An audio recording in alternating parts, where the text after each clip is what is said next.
नमस्ते बच्चों,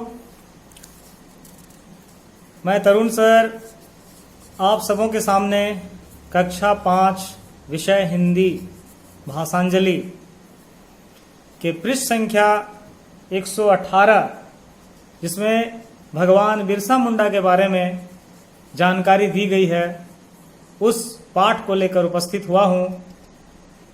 पूरी उम्मीद है कि आप इस पाठ को ध्यान से सुनेंगे और भगवान बिरसा मुंडा के आदर्शों को अपने जीवन में समाहित करने का प्रयास करेंगे। बच्चों, हमारा देश वीरों का देश है। अंग्रेजों की गुलामी से देश को आजाद करने के लिए अनेक लोगों ने प्राण न्यौछावर कर दिए।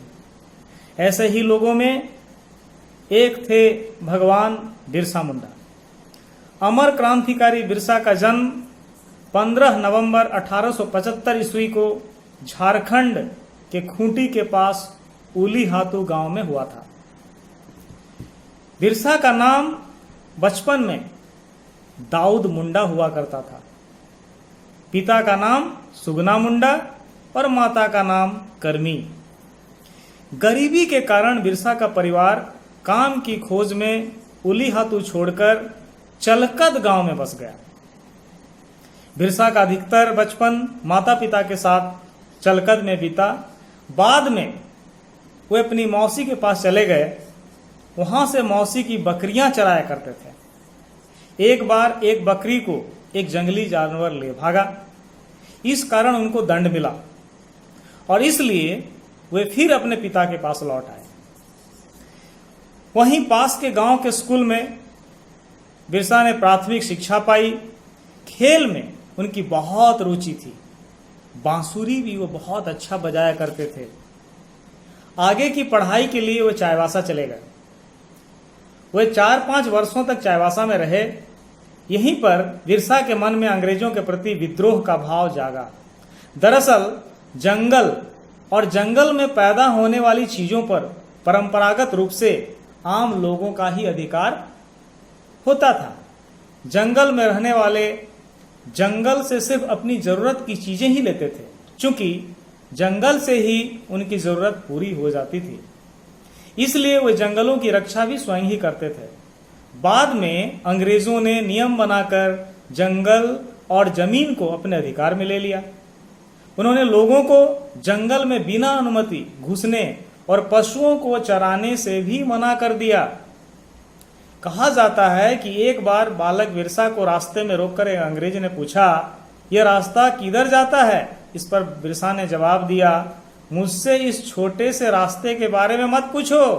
मैं बड़ा होकर तुम्हें 7 समंदर पार जाने का रास्ता बतला दूंगा। बच्चों, ये था बिरसा मुंडा का अपने देश के प्रति, अपने जमीन के प्रति, अपने माटी के प्रति प्रेम। बाद में बिरसा आनंद पांडे नामक एक क्रांतिकारी के संपर्क में आए और उस समय मुंडा समाज अंधविश्वासों में पल रहा था। समाज में बहुत तरह की बुराइयां थी। समाज की इस हालत को देखकर बिरसा द्रवित हो रहे थे। उनकी करुणा रो रही थी। उन्होंने लोगों को सादगी और प्रेम से रहने का उपदेश देना शुरू कर दिया। लोग इसी कारण उन्हें श्रद्धा से भगवान बिरसा मुंडा पुकारने लगे। सिंगबोगा में अटूट विश्वास रखने वाले भगवान बिरसा ने उल गुलान शुरू किया। उल गुलान का अर्थ है राजनीतिक क्रांति उन्होंने शुरू किया। उनके उल गुलान का अंग्रेजी शासन पर गहरा प्रभाव पड़ा।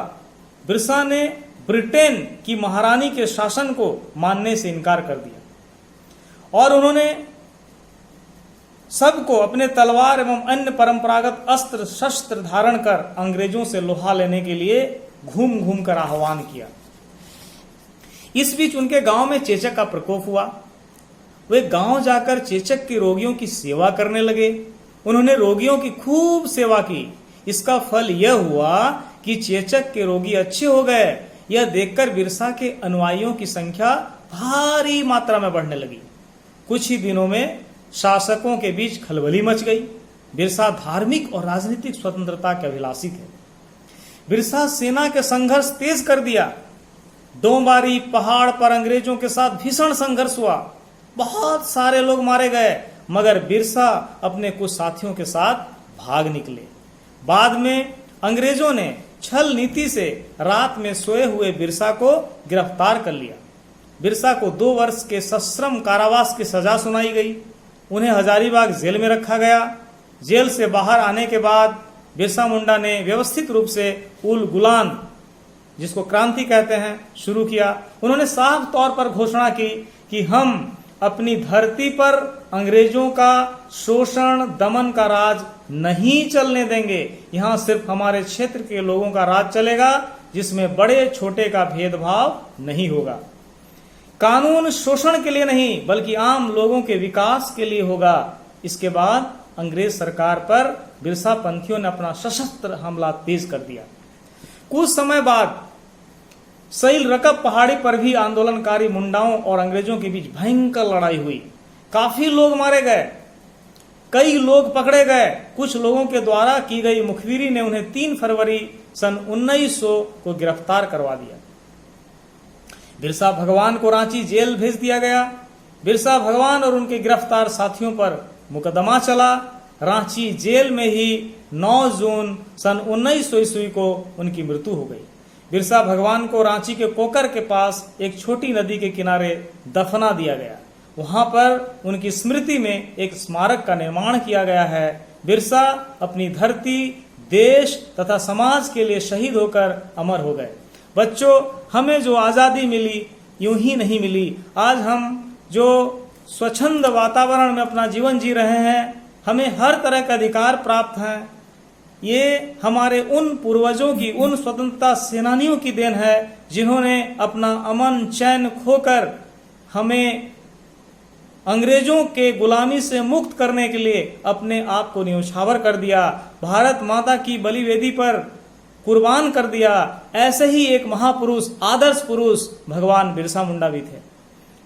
हम झारखंड वासी आज भगवान बिरसा मुंडा के ऋणी हैं, जिन्होंने जंगल, जमीन और अपनी माटी से प्रेम करने का, समाज से अंधविश्वास दूर करने का, समाज सेवा करने का एक आदर्श रास्ता बताया। हमें उस रास्ते पर चलने की जरूरत है और अपने प्रांत के विकास के लिए हम सबको आगे आने की जरूरत है। तो बच्चों, मुझे पूर्ण विश्वास है कि आपको इस कहानी के माध्यम से भगवान बिरसा मुंडा के जीवन के आदर्शों को जानने में सफलता मिली होगी और आप जरूर इस कहानी को सुनने के बाद मनन और चिंतन करेंगे कि किस प्रकार उनका चरित्र, उनका आदर्श समर्पित था।